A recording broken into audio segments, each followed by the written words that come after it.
Hello, I am pleased to be joined today by Jasper Jung, Executive Director of Strategic Initiatives at General Motors and also valued member of the Mining Indaba Technology Advisory Committee. Jasper, delighted to be joined by you today.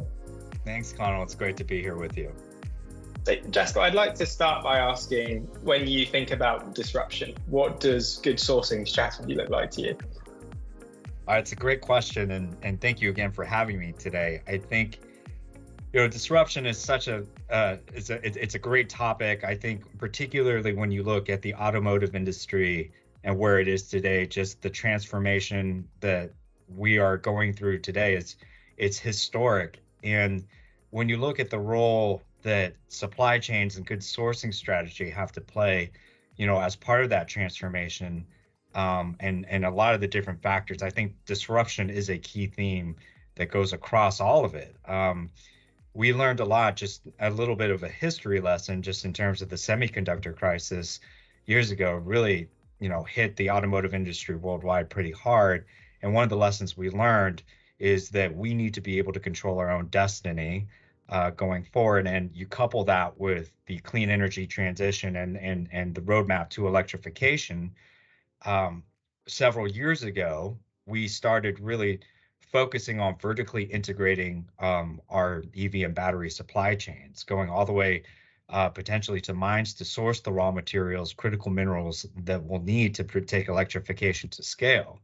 So I think a lot of that was really driven by the desire to just good sourcing strategy, to your point, Connell, of diversification, avoiding concentration risk of those, creating more predictability and accessibility and resilience throughout your supply chain. And I'd say, kind of four key factors really guide our approach at GM to that. It's security, as I mentioned, it's scalability, and sustainability, doing things the right way, and ethical and responsible sourcing practices and standards in terms of our commitment in that space, and of course cost competitiveness.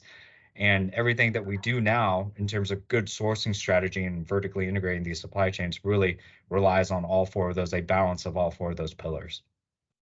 That's really interesting, Jasper. And one thing I'd like to ask as well, especially when you look at supply chain resilience, is how do geopolitical movements affect your attitudes towards minerals, and specifically minerals in Africa?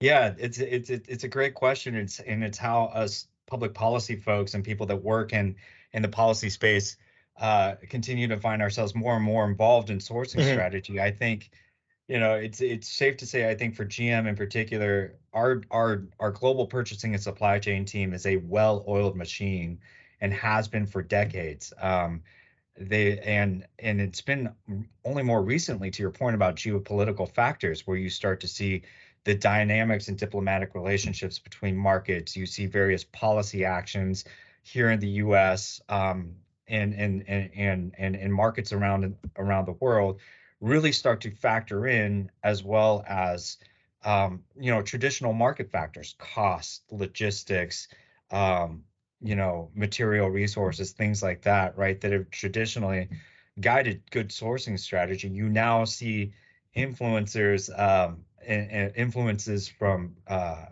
different spaces and more external factors that we deal with. And I think, quite frankly, I spend just as much time with our purchasing and supply chain colleagues as I do with our policy teams as well. So it's been quite fascinating from that standpoint. No, that's really interesting. And when you look at going forward in the future, what do you think can be done to reach strategic minerals goals? Yeah, I mean, I think, quite frankly, collaboration is critical to achieve those goals. I think when you look at what we're trying to accomplish across, those four pillars of security, sustainability, scalability, and cost competitiveness, right? We cannot accomplish that on our own. We need, to work with governments around the world. We need to work with partners. We're really focused on building that North American supply chain, just given, our strategy and our approach at General Motors. But there's also a recognition, right, that we need to be working with allies and partners around the world, right, in order to secure these resources, the materials that we need for our electric vehicles and batteries. So what does that look like, whether it's policy initiatives, commercial initiatives, just kind of navigating those relationships across any number of factors, right?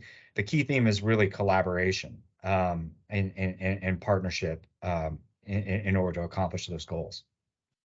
With everything you've spoken about today, obviously Mining Indaba's focus is on Africa. What opportunities do you think there is at the moment in this for Africa?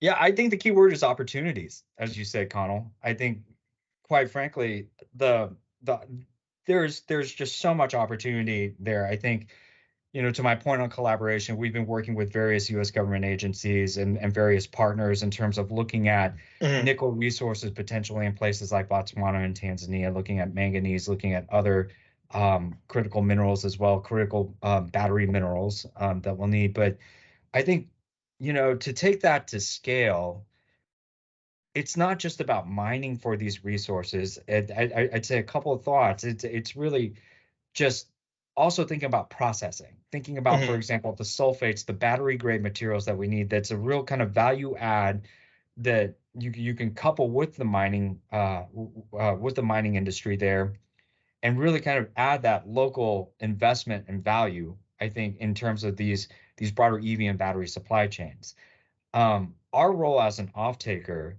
as in the automotive industry, is to really kind of think about what we can do is we can provide the scale, right, in terms of the volume of what we need and the types of resources that we need, also around the standards by which those things are procured, those materials are procured in terms of responsible sourcing practices, Mhm. environmental and labor protections, things like that, our expectations around that.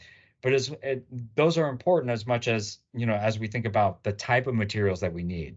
And I think when you think about it kind of at the next level, there's always discussions in terms of, um, you know, do you need the raw nickel ore? Do you need the raw mineral ore? No, we need the processed material. Like that's ultimately what's going to go into the batteries, into these EVs. And there's a lot that you can do domestically about around that. But what, some of the challenges in order to kind of really take that to scale are addressing workforce, building out reliable electricity grids, um, the infrastructure, things like that, and there's just navigating the geopolitical relationships, making sure that relationship is there. But that's, how that's implemented will be unique to Africa, right? Mhm. But these are general themes and opportunities as we continue to work with various allies around the world and various potential partner markets and things like that. But again, really see it as an opportunity, as a potential opportunity at a significant scale for Africa. It's really exciting to hear how you view the opportunities there.